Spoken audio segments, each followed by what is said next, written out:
Meus irmãos e minhas irmãs, vos saúdo com a paz do Senhor. Sou o professor Gesiel Costa e este é o seu canal, o canal EBD em Ação.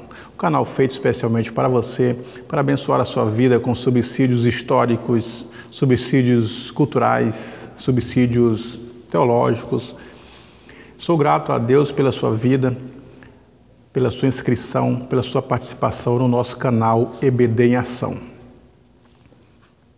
Você ainda que não é um inscrito, inscreva-se no canal, ative o sininho, tem um sininho do lado aí da inscrição. Quando ativamos o sininho, as demais postagens de vídeos, lições posteriores, elas te notificarão de vídeos novos e você então é notificado em primeira mão a assistir estes vídeos. Para você que está chegando agora, nós dispomos de playlists, que são pastas com assuntos separados. Então nós temos a playlist das lições dos adultos e as lições dos jovens. Comentamos também as lições dos jovens, ajudando os nossos professores e professoras da nossa juventude. Então você pode acessar aí no canal essas playlists e assistir às lições posteriores a partir do segundo trimestre de 2018. E agora nós estamos no terceiro trimestre de 2018, estudando a lição sobre o livro de Levítico. E hoje, na lição de número 4, datada de 22 de julho de 2018, o tema é a função social dos sacerdotes. Então, os sacerdotes, eles tinham também não só as obrigatoriedades espirituais, não era correspondente somente às leis morais, a lei do Senhor, levar o povo à santidade e à adoração. Mas os sacerdotes tinham um cuidado especial no quesito social. Desde o Antigo Testamento até a Igreja Primitiva, nós temos os destaques das funções sociais tanto de Israel como da Igreja Primitiva.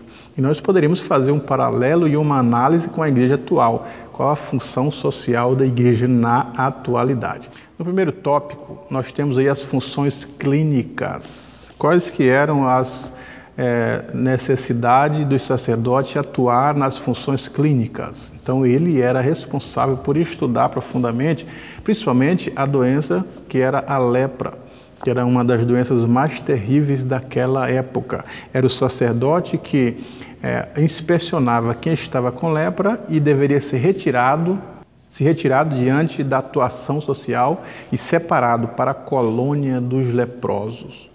E era ele também que era o responsável por inspecionar, fazer um diagnóstico de quem estava sarado da lepra e reintegrar este indivíduo curado à sua família, à sociedade, à comunidade de Israel.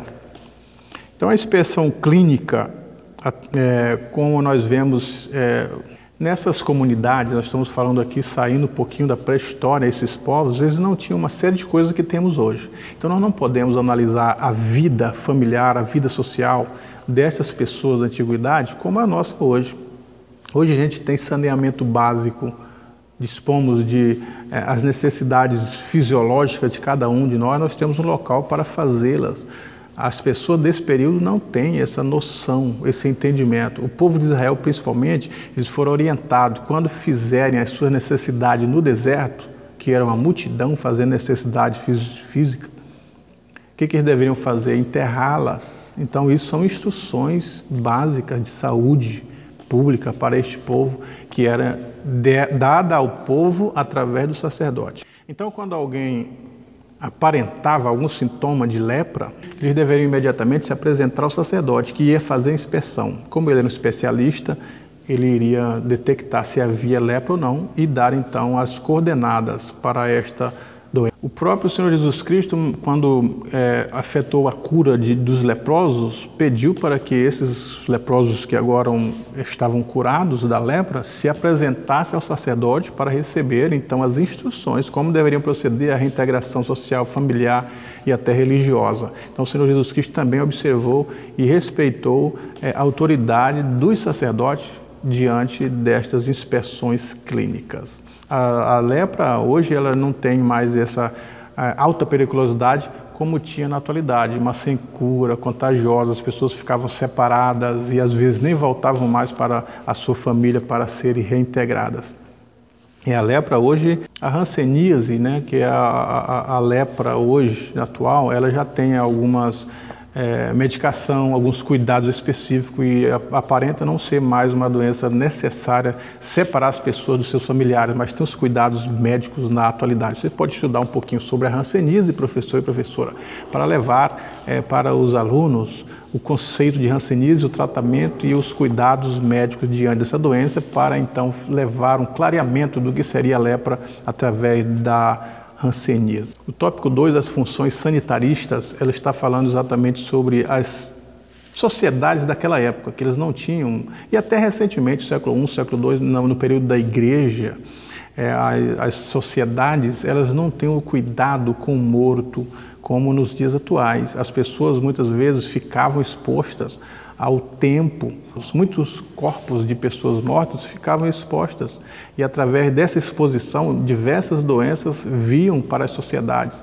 As necessidades básicas da sociedade até no até no período da igreja primitiva, eles faziam em locais públicos. Até na atualidade algumas sociedades da Índia, alguns missionários que estiveram na Índia presenciaram isso, as necessidades fisiológicas sendo feitas nas ruas, debaixo de viadutos, as pessoas urinando, defecando, convivendo com aquilo, nos rios, as pessoas mortas em rios, nós vemos documentários sobre isso. Agora imagine a sociedade primitiva, na terra de Canaã também, eles não tinham esses cuidados sanitaristas, por isso diversas doenças, diversas imundícies, contaminações eram provenientes disso. E as pessoas que, quando vinham uma contaminação geral para a sociedade, os mais abastados iam para suas casas de praias, iam para as fazendas, até passar aquele período de contagiar todos e morrer em massa as pessoas. Então os sacerdotes tinham essas funções preventivas de detectar quem estava com lepra ou não, o cuidado, né, físico, o cuidado com a higiene, até mesmo a circuncisão, além de ser um elemento simbólico, ela tinha um elemento higiênico também, para as pessoas que estavam no deserto. Os órgãos genitais masculinos eram circuncidados, então era cortado aquele couro para não haver infecção, porque eles precisavam estar lavando constantemente seu órgão genital, e no deserto onde não tinha água, isto não era possível fazer isso constantemente. Outras coisas que nós vemos também Deus delegando ao povo de Israel no deserto é que não comesse comidas extremamente gordurosas, carnes que fizessem mal, carnes fortes, uma série de coisas. No deserto, esse tipo de alimentação era também preventiva em relação às doenças da sociedade de Israel. A lepra na casa, quando se suspeitava que na casa havia alguma lepra nas paredes, alguma parede de mancha verde ou mancha avermelhada, qualquer suspeita era o sacerdote que vinha inspecionar. E era ele quem dava o diagnóstico se aquela casa estava contagiada ou não, porque a lepra era transmissível. Então, para que evitasse uma transmissão, tirava um reboco da parede. E se constatasse ainda nos tijolos que havia alguma mancha que suspeitasse a lepra, tiravam-se os tijolos. E até o sacerdote, ele poderiam ter autoridade de mandar demolir a casa, para evitar a lepra, para extirpar o mal de Israel. Também nas próprias roupas, as pessoas quando percebiam que as roupas estavam manchadas, estavam contagiadas, então eles também levavam para o sacerdote fazer inspeção, e essas roupas tinham seus procedimentos, conforme nós vemos em Levítico, capítulo de número 14. No terceiro tópico, as funções jurídicas, os sacerdotes também eram responsáveis pela proteção da família. Eram eles que, através da lei, conscientizavam as pessoas que o incesto era um mal, o sacrifício infantil era um mal moral, o abuso sexual doméstico, a exposição à prostituição, bestialidade, homossexualidade, todas as coisas que viessem em detrimento desses tipos de pecado eram ensinados pelo sacerdote ao povo que repudiasse esse tipo de atitude. Era o sacerdote também que inspecionavam as colheitas na plantação do trigo, da cevada, do milho e da uva. Os pobres, os órfãos e as viúvas, eles tinham sua parcela na terra dos outros, nas colheitas dos outros. Como? Quem plantavam uma roça de trigo, de cevada, de milho, de uva ou de outras, eles deveriam deixar os cantos sem colher. Esses cantos seriam para os pobres, para as viúvas, para os órfãos, para o necessitado de uma forma geral. E se caísse alguma coisa no chão, os plantadores deveriam deixar aquilo no chão.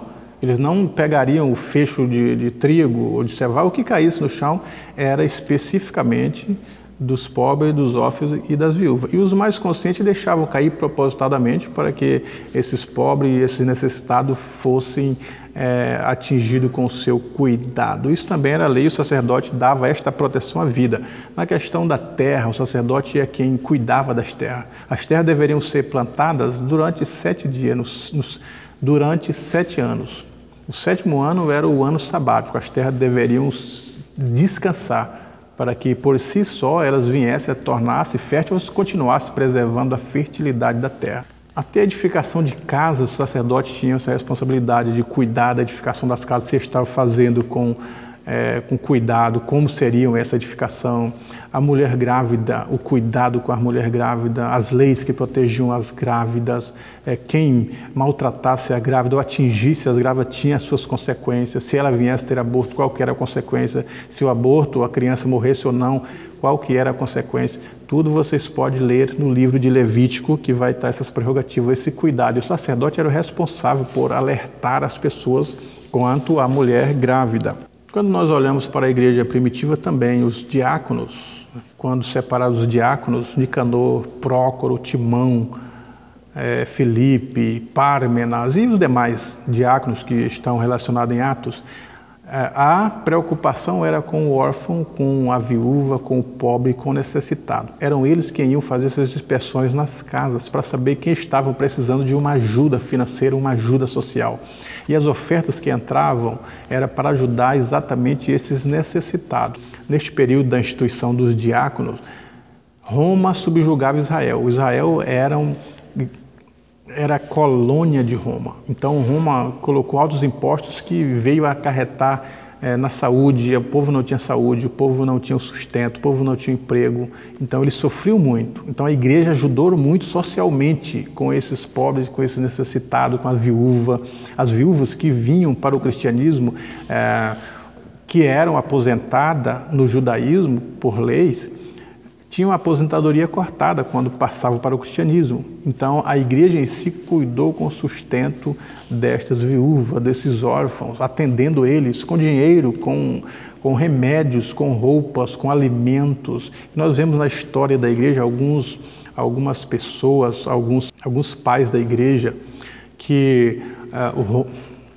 quando Roma sabia que as igrejas estavam arrecadando ofertas para o cuidado dessas pessoas, muitas vezes a história relata que os imperadores pediam para os pastores abrir os cofres e extorquiam todo o dinheiro dos pastores que estavam cuidando dos pobres, das viúvas e dos necessitados de uma forma geral. Levavam esse dinheiro para si. Um deles foi levado até o imperador para abrir os tesouros ou levar os tesouros e conduzir até o imperador. E, por ironia, ele levou os pobres, levou os necessitados, as viúvas, os doentes, e formou-se uma fila diante do palácio do imperador. Quando o imperador foi ver o que era, disse: o que é isso? Esses são os tesouros que o imperador pediu, são os meus tesouros. Então, mostrando como exemplo isso, que eles tinham cuidado com os pobres, com os necessitados. A função social da igreja, durante a história, você pode ver isso, ela é abrangente, ela é grande. Quando nós vemos a história da igreja cuidando do pobre, do necessitado, durante 300 anos, a igreja primitiva não ergueu um tijolo. Tudo que entrava diante da igreja, como ofertas, como doações, nós vemos o caso de Ananias e Safira, as pessoas estavam doando, vendendo terreno, vendendo casas, os que tinham, os que eram abastados, para ajudar esses irmãos que padeciam necessidades. Durante esses 3 séculos, ela não moveu nada em relação a tijolos, em construções, simplesmente atuando na saúde, tanto a saúde social como a saúde espiritual. Tanto eles compravam e doavam os remédios, como também oravam e as doenças eram expulsas dos corpos dos que criam e eles ficavam curados. Então nós vemos a função social da igreja. Poderíamos falar da função social ainda na história, mas não dispomos de tempo. Simplesmente você pode estar pesquisando e analisando estes fatores que eu estou dizendo para vocês aqui. Aquele leproso que diz, se queres, pode tornar-me limpo, de Marcos capítulo 1, ele não nasce leproso. A lepra, ela contagiou aquele leproso. E diz a história que em algum momento da vida ele estava lavando as mãos, quando percebeu que a água tornou-se turva. O pigmento da pele dele estava descolorando, é o que a lepra exatamente faz. Mas a esposa percebe, todos os dias ele lava-se e está preocupado com o turvo da água, pigmento saindo com a lavagem. E ela diz, olha, você deve ir para o sacerdote fazer a inspeção. Quando ele vai ao sacerdote, o sacerdote inspeciona, percebe que é lepra e já nem deixa ele voltar para despedir da esposa, dos filhos, dos amigos, e ele fica então na colônia dos leprosos. Passaram-se muito tempo e ele então ficou convivendo com a saudade da esposa amada, a saudade dos filhos, não poderia participar das comemorações de aniversário das filhas, da esposa, ele não poderia ir a um templo nas manhãs de sábado ouvir a lei do Senhor, não poderia participar em sociedade, estava fora dos muros de Jerusalém, na colônia dos leprosos. A lepra, ela traz isso, ela deixava as pessoas separadas, tirava dos seus familiares do convívio social e ia atrofiando a vida do indivíduo como o corpo dele também.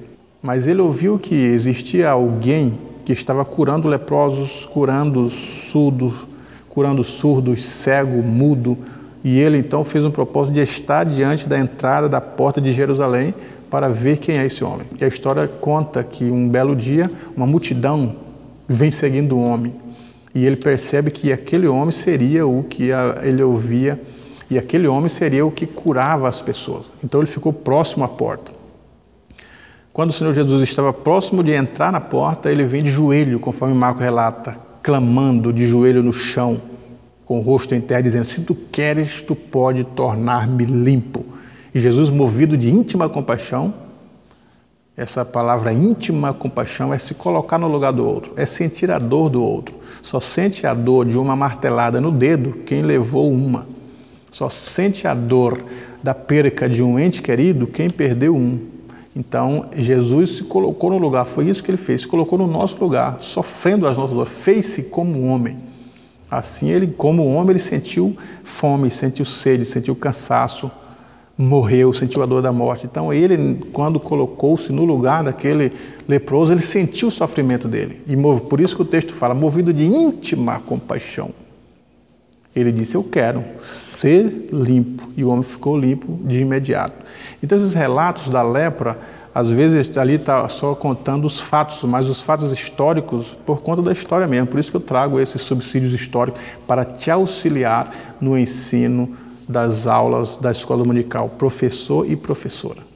A igreja contribuiu com a saúde pública. Nós vemos então na história os cristãos enterrando seus próprios mortos. Então, sem saber, evitaram uma catástrofe mundial, porque eles em si, pelas instruções que recebiam, enterravam seus próprios mortos, cuidavam da sanitariedade, começavam a cavar e a enterrar as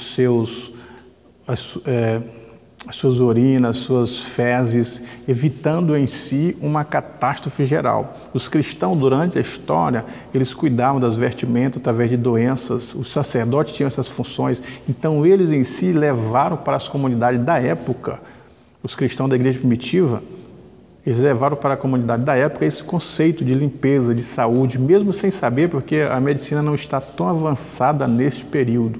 Então nós vemos também a função social da igreja de Israel cuidando com as pessoas em si. Nós não podemos, na atualidade, preocupar-nos somente com a parte espiritual das pessoas. Esta é a lição que extraímos dessas lições bíblicas. Nós precisamos cuidar da alma das pessoas, sim. Precisamos cuidar do espírito das pessoas, levando a adorar a Deus, ter a fé arraigada em Deus também. Agora, a função social da igreja também deve estar presente na vida das pessoas, cuidar das pessoas literalmente. Nós não devemos seguir o exemplo das políticas públicas que existem no país. ou da politicagem que existe no país, que as pessoas valorizam mais elementos materiais do que as próprias pessoas humanas. No período de Copa, por exemplo, eles gastam milhões e até bilhões com imóveis, com estádios, com festas, com eventos, mas não têm coragem de investir milhões e bilhões em saúde públicas, em educação, em casas, em moradias, em empregos para as pessoas. Vocês vejam a inversão dos valores que está na sociedade. Os governos, isso é no mundo inteiro, gastam milhões e bilhões de dólares, de reais ou de qualquer outra moeda com imóveis, com concreto, com coisas perecíveis. Nós vemos a inversão do valor humano, da saúde das pessoas, da educação das pessoas, do cuidado, da alimentação, da vestimenta, da moradia, que não existe nessas políticas. E a igreja não pode seguir esses mesmos passos. A igreja primitiva, pelo menos nos 3 primeiros séculos, sobre a obra social, nós temos relatos positivos na história.